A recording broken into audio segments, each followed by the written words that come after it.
best?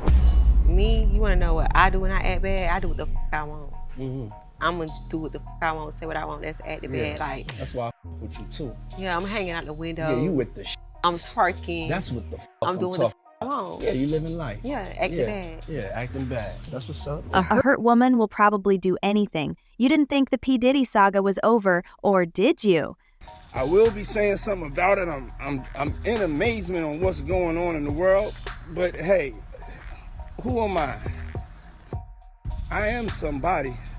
But even I get tired of this, man. Woo! It's too much cooning and buffooning, y'all. Too much. And we all guilty of it.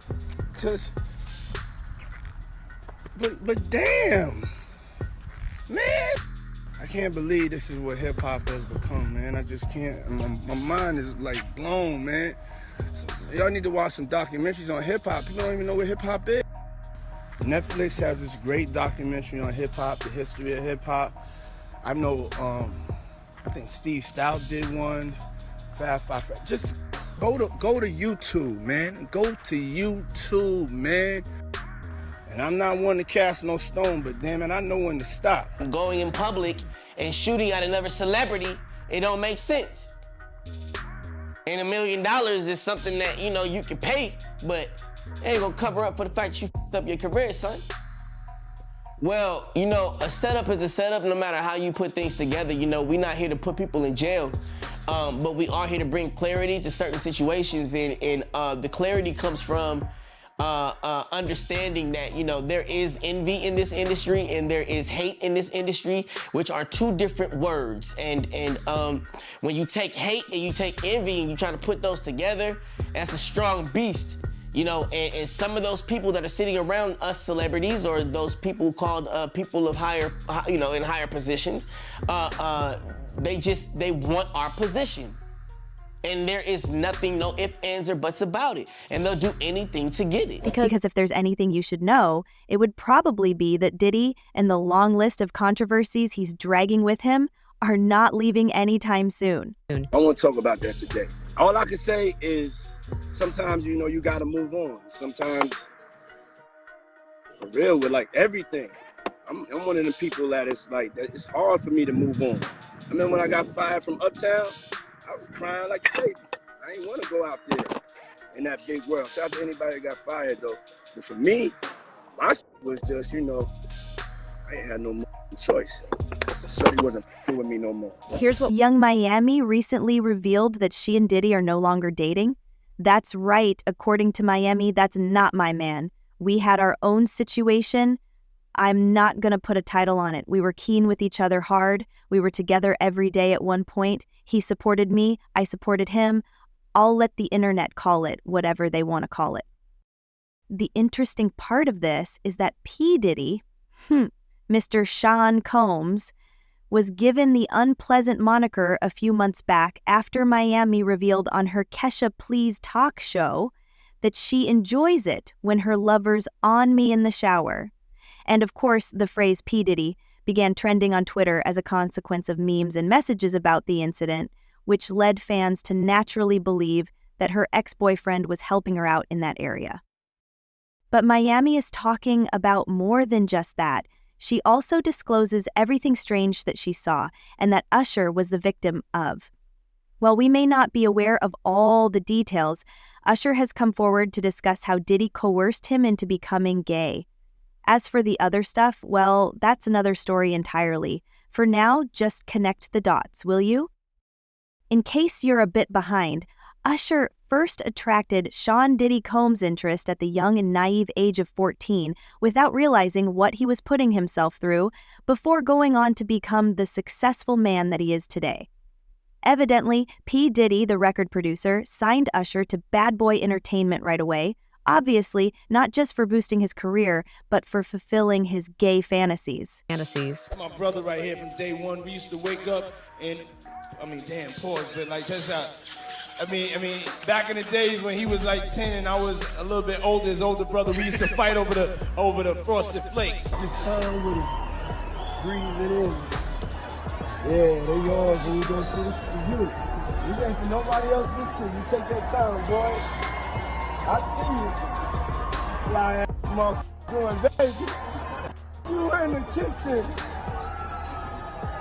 Eating all my cereal. I was having a good time, you know what I mean?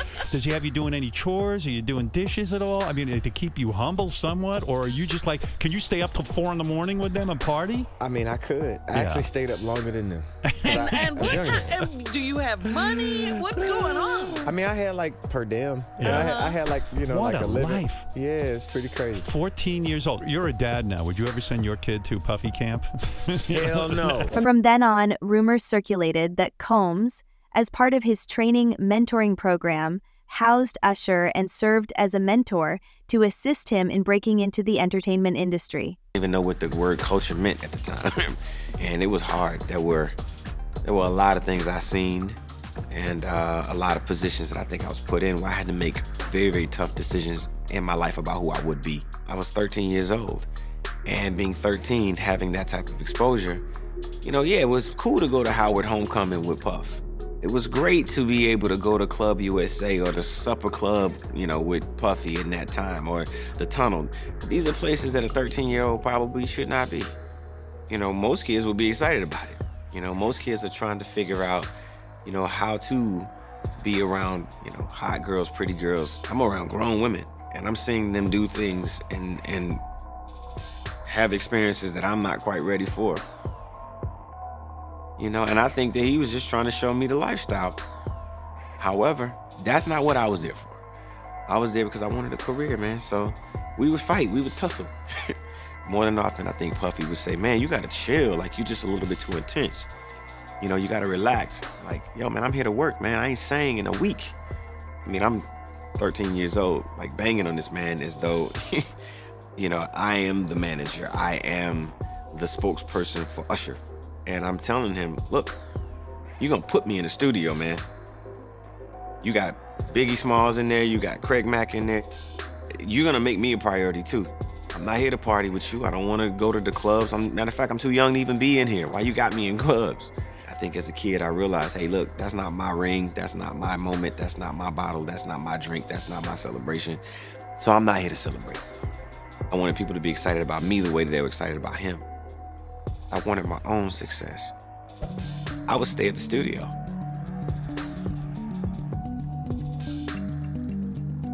All of what I could absorb from being an artist, being around other performers like Mary J. Blige, Jodeci, I'll Be Sure at the time, Missy Elliott, Timbaland, all of these people, I would just absorb every bit of what I could get my hands on.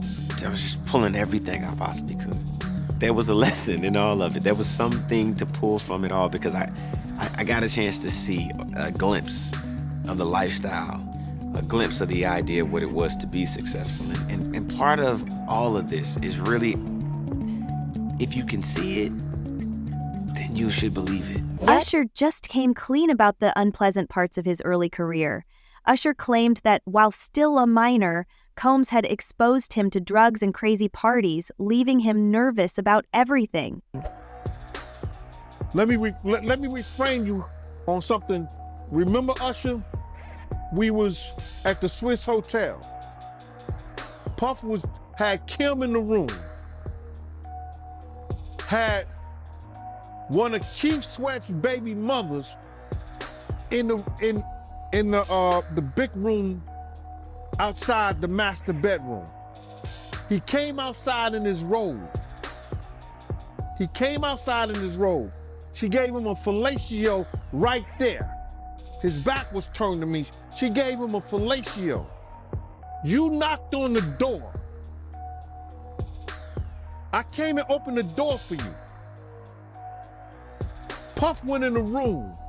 You came in the room and kissed that girl dead in her mouth. Now I'm telling that because you taking up for somebody that you know and a lot of more people know didn't do you right when you was at Diddy camp.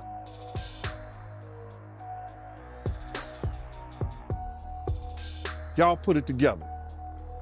And what you mean by Diddy camp? Remember? He was on one of the talk shows, the white guy with the curly hair, what's his name? The white guy with the curly hair. And he said, yo, would you send your son to Diddy camp? And Usher said, no. Ask him why he won't send him to Diddy camp. But yet and still you praise him. Damn, man, and you said that, I know you can't go into detail, but you said that it was a situation where Diddy sent him to the hospital? Let Usher explain that to you. Let Usher mama explain that to you. And the hospital was in Scarsdale, New York. Additionally, Puff's previous security has brought all the receipts this time, thoroughly analyzing the Usher-Diddy situation. You won't be left in the dark about it after hearing Gene describe it to you. Gene claims that Diddy has taken a leading role in planning the notorious gay parties that the Hollywood elite are rumored to frequent. Diddy appears to be more than simply a visitor there. He actively seeks out new participants, transforming these get-togethers into an elite club that can only be joined by those who consent to sell their souls to Diddy. To clear up any confusion, Gene adds that Diddy had goals other than his own. More significantly, it appears that Diddy has been planning these gatherings not only for his own entertainment, but also in an attempt to lure other powerful men into engaging in strange actions, film them, and then utilize the incriminating footage for his own gain. But it all started, we was in Atlanta. And this story starts when I'm with Puff and he's in the exotic bookstores and he's doing shopping, right? He's shopping, getting his stuff and everything like that. So, you know, this is the first time I was ever in an exotic bookstore with Puff.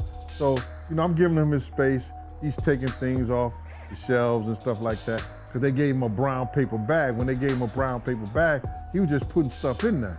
So I said, damn, you know, he got to go put it on the counter and, you know, show everybody what he's getting. So as he going, I'm just looking at the places where he picking stuff from. So there's one part he picked up some things from up here on my left side. And then he picked like quite a few of them down. I'm like, okay. He put them in the bag. So when I went by there and I looked up there and it said plugs. And I was like, hey, yo. I said, yo, what are you getting this for? And it said plugs. And he was like, yo, can I do my shopping by myself? I said, yeah, you can do it by yourself, brother. And he started walking and everything like that. When he got to, I just waited at the counter. When he got to the counter, he didn't even have to show the guy nothing. He just gave the guy a wad of money. I mean, like, he gave the guy a stack something like this. And Puff wasn't the dude that carried no 20s and no 50s and nothing like that. And I mean, like, he just said, boom. And we walked out the store.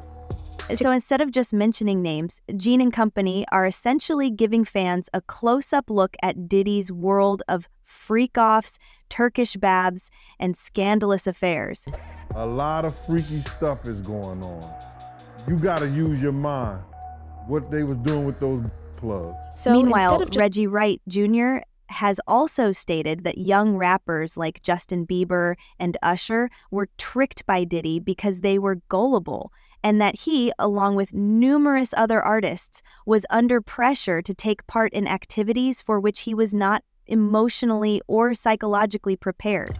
I knew I used to wait outside of Turkish baths for him. You know what they do in the Turkish baths? No, I don't. Oh, you don't? Okay. That's where a lot of gay men meet. And they all take hot baths together.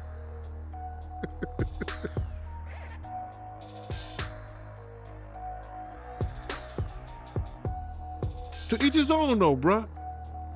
But that's a lot of that these guys get into when they start having certain meetings with certain people and they meet them at the Turkish bath and they do their meetings and they meet their people in those type of situations where they're comfortable at.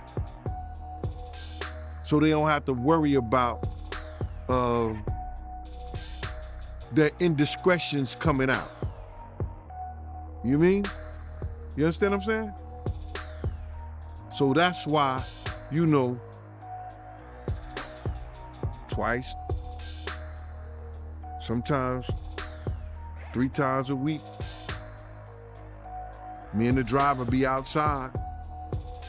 He'll run into the Turkish bath. Got that big tub at home, but you want to go? No, go ahead. Reggie asserts that Usher's admission that he now regrets some of the decisions he made, even if he did the best he could at the time, is also influenced by this.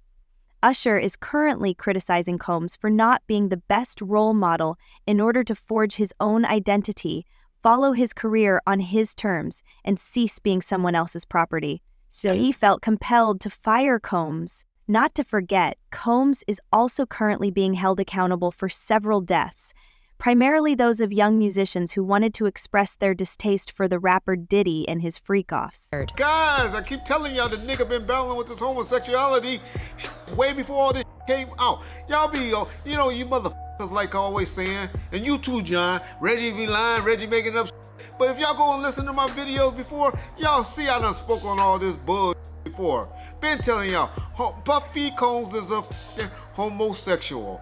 Any man sitting paying a motherfucking meal to come and watch him have sex with his girl is a weirdo. Now I know y'all be like, well, you don't watch porn, you don't watch porn. No, number one, I don't pay a motherfucking man to come and watch me or let me watch them a man. I mean, a girl. I ain't gonna pay no man to do that. And generally, if I'm watching porn, it's girl on girl. That's just my taste. But yeah, that's crazy. But I've been telling y'all that is gay. He's gay, but when you have to have these females around, you gotta hide that crazy fantasy. I got Gene done told y'all. And going to buy plug. Reggie asserts. For now, we are at a crossroads, trying to untangle the complicated rap sheet Diddy and those around him have put together for the rapper. Unless Diddy decides to speak up and clear the air, both with the feds and publicly, we won't really know for sure where we all really stand regarding the legal mess. That's all for today. Make sure to share your thoughts in the comments below. For more updates, hit the bell icon.